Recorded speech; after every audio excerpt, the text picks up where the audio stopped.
Nang magkagayoy, nanalangin si Jonas sa Panginoon niyang Diyos mula sa tiyan ng isda. At kanyang sinabi, "Tinawagan ko ang Panginoon dahil sa aking pagdadalamhati, at siya'y sumagot sa akin. Mula sa tiyan ng libingan, ako'y sumigaw, at iyong dininig ang aking tinig. Sapagkat inihagis mo ako sa kalaliman, sa gitna ng dagat, at ang tubig ay nasa palibot ko.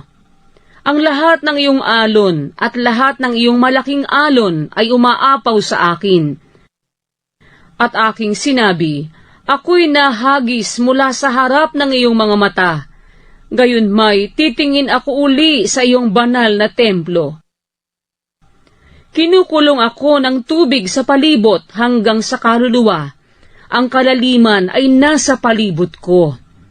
Ang mga damong dagat ay pumilipit sa aking ulo.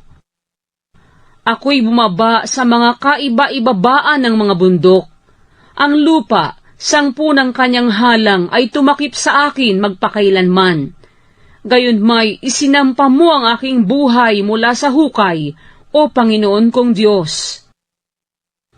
Nang ang aking kaluluwa ay nang lupaypay sa loob ko, naaalaala ko ang Panginoon. At ang aking dalangin ay umabot sa loob ng iyong banal na templo. Ang nagsisilingap ng mga walang kabuluhang magdaraya, binabayaan ang kanilang sariling kaawaan. Ngunit ako'y maghahain sa iyo ng tinig ng pasasalamat.